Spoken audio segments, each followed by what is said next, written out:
Magandang araw mga kapolitika at welcome back dito sa ating YouTube channel.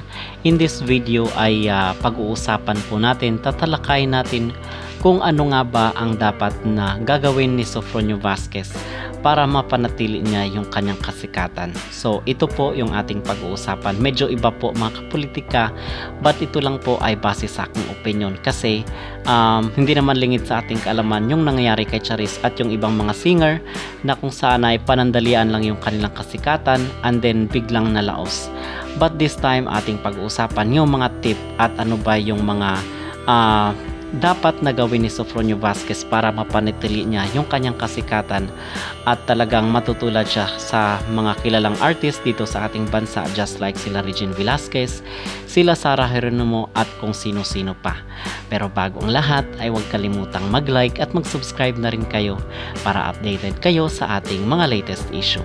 At mga kapolitika ay atin pong pag-uusapan in this video. Wala po muna tayong ganong update kay Sofronio kasi sa tingin natin mga kapolitika ay nag-a-ask rin po ng privacy itong si Sofronio, nagpapahinga, nagre-relax kumbaga at wala sa mata ng publiko.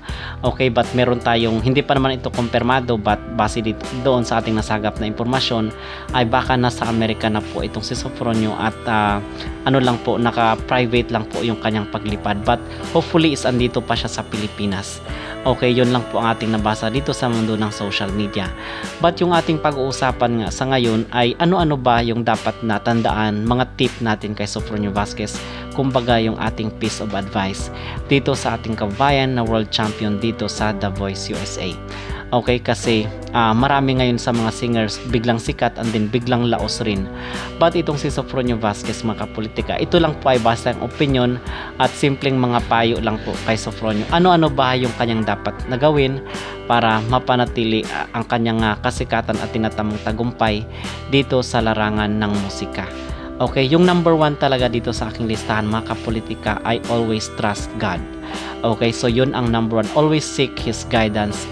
At yung wag kang basta-basta magtitiwala sa ibang tao kasi merong mga tao na mabait at merong ibang tao na totoo, pero meron rin pong mga ibang tao na kung saan is gagamitin ka at makikiride on sa'yo. So yun po ang number 1, always trust God. At yung number 2 naman dito sa aking listahan, and always humble at wag lumaki yung ulo. Kasi marami sa mga singer na kung saan ay dahil nasilaw sila sa kanilang kasikatan at yung fame, yung pagkilala sa kanila ay biglang yumabang, lumaki ang ulo, kung kaya hindi na nagustuhan ng kanilang mga supporters, ng kanilang mga tagahanga at nawala na, hindi na sila sinusundan. So yun ang number 2, always humble yourself. And then number 3 is always look back to where you come from. So maganda itong si Sofronio na kung saan is nakikipag-meet siya dito sa mga Bisaya na kung saan is yun naman talaga ang kanyang kinagisnan. So maganda ito na he always look back to where he came from kasi itong mga tao dito sa Amerika is ngayon lang naman ito na meet. So mas maganda pa rin na kung saan ka nang galing ay i-look back mo sila, kung kaya nga meron tayong kasabihan ng taong hindi lumingon sa pinanggalingan ay hindi makakarating sa paroroonan. So yun ang number 3 mga kapolitika, huwag mong kalimutan kung saan ka nang galing. At yung pang-apat naman is makinig sa payo ng magulang.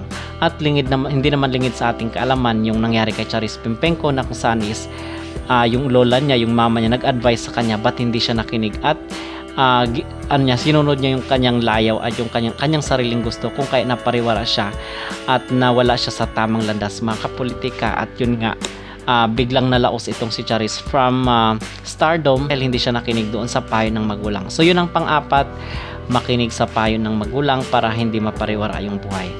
At yung pang-5 ay of course stay healthy.